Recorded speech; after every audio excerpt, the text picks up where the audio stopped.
Gros brawl dans un match précurseur dans ce qui deviendra plus tard la stipulation Hell in a Cell chez WWF. Buzz Sawyer et Tommy Rich se livrent une grosse bataille, qui reste courte mais intense au sein de cette cage. Le rythme est lent pour que les deux hommes puissent régler leur compte à coups de morsures, de coups de poing et autres projections dans la cage. Le highlight du match, une projection de Sawyer justement, esquivée par Rich qui laisse le heel heurter la cage de tout son poids. Un moment toujours marquant, mais certains seront peut-être gênés par certaines choses durant ce match, comme le manque d'un arbitre à l'intérieur de la cage ou de l'absence de commentaires.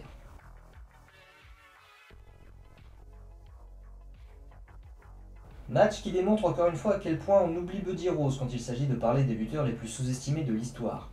Un babyface populaire qui rivalise sur ce match en technique avec le Dynamite Kid, très bon selling, vraiment un excellent package qui aurait pu être encore meilleur s'il avait fait attention à son physique et s'il n'avait pas eu un penchant pour la fête. Mais c'est une toute autre histoire. Le match est bien évidemment bon. Son seul défaut, son finish, avec une victoire entre guillemets volée par le Dynamite Kid, mais compréhensible quand on se replonge dans le contexte de l'époque, puisque les deux catcheurs vont continuer de s'affronter par la suite.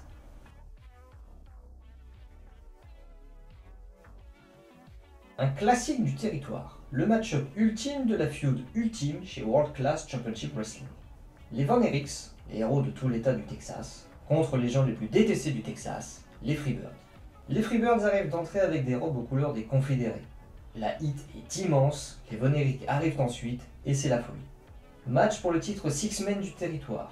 Un match très bien rythmé avec un très gros travail des heels pour mener le rythme du combat. Un Michael Hayes au four et au moulin comme on dit, une performance digne d'un Steve Austin heel version 2001 chez WWF. Le in-ring est classique mais efficace avec un public de toute manière acquis à la cause de ses héros. Un match tellement chaotique dans son déroulé qu'il finira avec deux arbitres pour la dernière chute, tellement il y a d'action et que l'arbitre de départ est dépassé.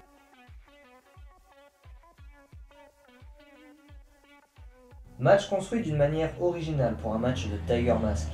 On pense souvent aux spots des matchs de Tiger Mask qui sont toujours les mêmes. Et donc les matchs sont un peu prétexte pour faire des spots.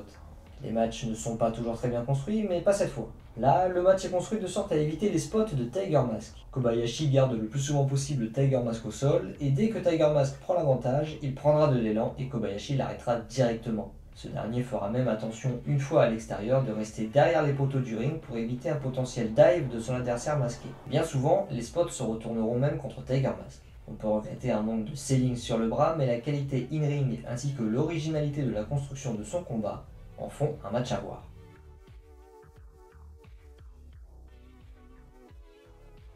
Après avoir vaincu Rip Oliver et The Assassin pour remporter le titre par équipe, Buddy Rose et Kurt Hennig affrontent cette fois une autre incarnation de la faction dominante du territoire, à savoir le Dynamite Kid et The Assassin, membres d'un clan qui s'appelle tout simplement The Clan, pourquoi faire compliqué quand on peut faire simple. Et dans ce match, à la construction simple et efficace, Kurt Hennig est le centre de l'attention.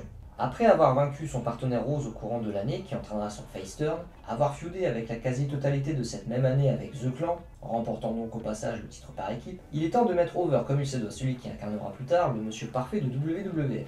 En faisant le point central du match, dans le positif mais aussi dans le négatif, tellement qu'il sera, spoiler alerte, fautif dans la défaite de son équipe. Le match en lui-même est très bien structuré avec des manches qui sont entre guillemets connectées les unes avec les autres, un rythme bien géré, un in-ring supérieur au précédent match impliquant la plupart de ces hommes, grâce notamment à la présence en plus du Dynamite Kid dans cette confrontation. Une bonne psychologie notamment encore une fois concernant le jeune Hennig et vous obtenez le match de l'année à mes yeux concernant le territoire de Portland.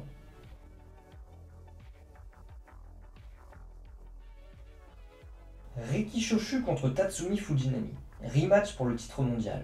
Fujinami arrive blessé au genou suite au précédent combat entre les deux hommes. Si je devais résumer ce match en un mot, je choisirais intensité. Dans les prises, dans l'exécution, dans les expressions faciales, dans le simple fait de retranscrire qu'on ne peut pas se piffrer l'un l'autre. Un Choshu qui attaque la jambe qu'il a lui-même blessée tout au long du match, parfois même à la limite de la légalité. Fujinami, lui, de son côté, veut reprendre son titre et se venger de sa blessure en blessant Choshu à son tour, le plaçant le plus souvent possible dans des soumissions. Un excellent combat qui ne sera malgré tout pas le meilleur affrontement entre ces deux hommes cette année.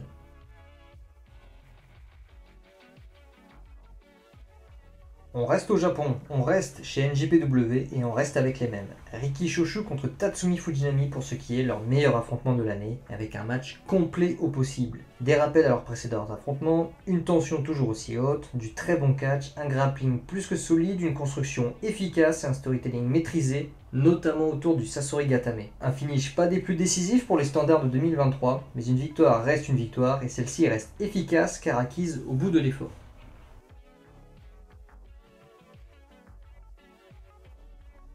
Ici, le passif est important. C'est un match entre deux anciens partenaires et Dundee est l'actuel champion du territoire. Quelques semaines plus tôt, Lawler a perdu une occasion contre Ken Patera de récupérer une ceinture NWA à cause de Dundee. Toute la feud s'est construite au fil des semaines. La tension monte entre les deux petit à petit et juste avant le combat, la dernière émission télé diffusée avant leur affrontement propose un face-à-face en studio qui va prendre absolument tout le temps d'antenne de l'émission avec une nouvelle performance XXL de Lance Russell au passage. Signature de contrat, pic lancé, reproches, mensonges, vérité déformée, les deux hommes exposent leur ressenti par rapport à l'évolution de leur désormais ex-relation commune. L'émission comprend même des interviews d'autres lutteurs du territoire qui donnent leur avis sur le match. Le package est parfait. Et le match est une grosse brawl avec tout ce que ça doit comporter. De la grosse bagarre, de l'épique, du storytelling. Les ex-partenaires se connaissent très bien et on ne peut s'empêcher pendant le combat de penser aux commentaires de Dutch Mantel quelques jours auparavant. Ce sont deux très gros bagarreurs qui frappent très très fort, mais Lawler pèse 10 à 15 kg de plus que Dundee. La clé du combat sera pour Dundee de ne pas s'exposer dans la zone d'attaque de Lawler, où ce sera fini pour lui. Très bonne feud, très bon match, fortement recommandé.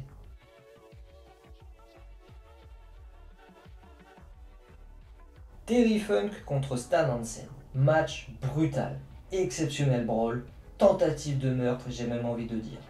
Deux catcheurs qui excellent dans l'exercice du brawling, plus de la psychologie, plus du drama, plus du sang. Ils ont réussi à tout mettre dans leur match qui, malgré le fait qu'il soit court, 12 minutes, est très intense. Il se passe toujours quelque chose et ce n'est pas pour meubler.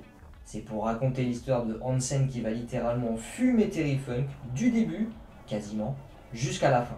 Il finit même par lui mettre une corde autour du cou et par le traîner avec. Incroyable image. La seule chose qui manque peut-être à ce combat, c'est une near fall ou un hop spot du côté de Funk pour faire encore plus exploser le public. Respect et amour infini pour Terry Funk qui nous a quittés un peu plus tôt dans l'année. Légende forever.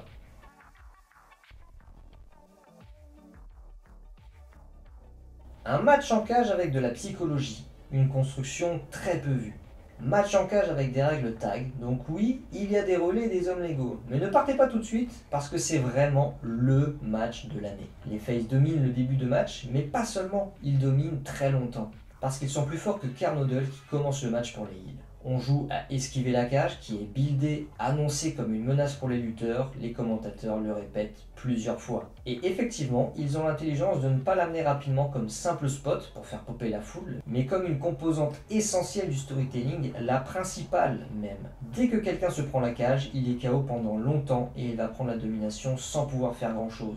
Le in-ring du combat est super, la performance du sergent Slaughter est encore une fois complètement dingue, des retournements de situation, un finish haletant, est littéralement parfait pour clôturer l'histoire qui nous a été racontée. Un match que je note 5 étoiles sans aucune hésitation. Je mets en description un lien YouTube retraçant l'histoire entre ces deux équipes, la réunion des faces, le build-up du match, la menace que représente la Cobra Clutch, soumission ultime des heels de laquelle personne ne s'est jamais sorti, l'annonce du match en cage où personne n'est véritablement ravi de cette stipulation dangereuse, Slaughter, qui lors de l'annonce du match pour le 12 mars, répond à l'officiel NWA que ce ne sera pas possible de venir défendre les titres, parce que lui et son partenaire ont déjà planifié leurs vacances. Tout est fait dans la construction de la feud pour nous hyper, et qu'est-ce qu'ils ont bien réussi. Et bien voilà, j'espère que cette nouvelle formule pour vous parler de mes matchs de l'année vous aura plu, un format test qui se veut plus court et qui sera peut-être étendu aux prochaines vidéos du genre. Je vous remercie encore une fois pour tout le soutien et vous dis à bientôt pour une prochaine vidéo.